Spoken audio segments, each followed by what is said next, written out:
Hello friends, welcome to Kachchapi talks. ఈరోజు మనం చెప్పుకోబోతున్న story పేరు తెలివైన బద్ధకస్తుడు. ఇంకా లేట్ చేయకుండా మనం స్టోరీలోకి వెళ్ళిపోదాం. అనగనగా వెంకటాపురం గ్రామంలో జగన్నాథం అనే జమీందారు ఉండేవాడు. ఆయన దగ్గర గుమాస్తాగా కృష్ణశాస్త్రి అనే వ్యక్తి పనిచేసేవాడు. కృష్ణశాస్త్రి చాలా తెలివైనవాడు.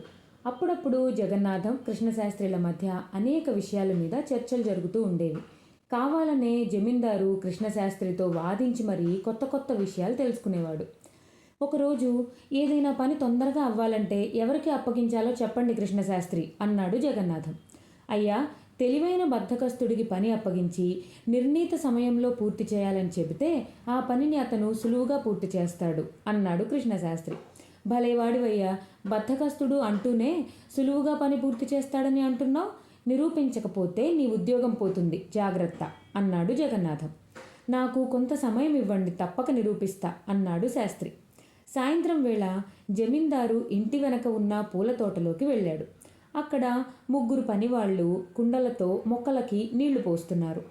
అందులో ఇద్దరు చకచకా పనిచేస్తుంటే ఒకడు మాత్రం బద్ధకంగా ఎందుకొచ్చిన పనిరా అన్నట్టుగా పనిచేస్తున్నాడు. ఇంతలో అక్కడికి వేరే పని మీద వచ్చిన శాస్త్రి వాళ్ళని చూసి, అయ్యా, మీరు ఎంతో సాధారణంగా మంచి పనివాడికి కానీ ఉద్యోగం ఇవ్వరు కదా, అటువంటిది ఒక బద్ధకస్తునికి ఉద్యోగం ఎలా ఇచ్చారు అని అడిగాడు.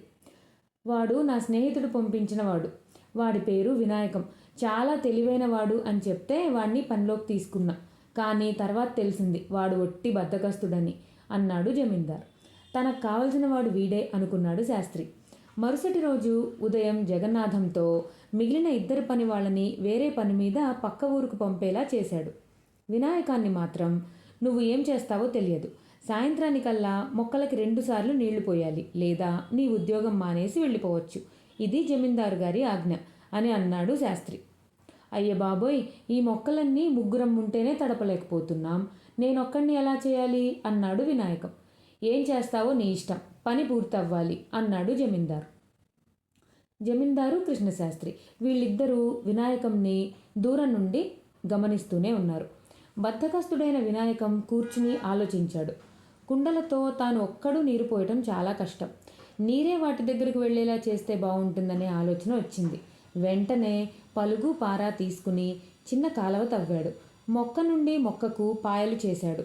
తర్వాత తీరికగా తెచ్చుకున్న అన్నం తిని ఓ అరగంట నిద్రపోయాడు. ఆ తర్వాత తాపీగా లేచి బావిలో నీరు తోడుతూ కాలవలో పోయటం మొదలుపెట్టాడు. ఆ నీరు అలా కాలవల నుంచి పాయల ద్వారా ప్రతి మొక్కకి చేరింది. అలా సాయంత్రానికి మొక్కలకు 2 సార్లు నీళ్లు పట్టాడు. వాడి పనితనం చూసి ఆశ్చర్యపోయాడు జగన్నాథం. శాస్త్రి, నువ్వన్నది నిజమే, వీడు తెలివైన బద్ధకస్తుడు అన్నాడు జగన్నాథం. అంతేకాదండి, మీ స్నేహితుడు చెప్పినట్టుగా వీడు తెలివైనవాడు, కానీ బద్ధకం వల్ల ఇలా ఉండిపోయాడు.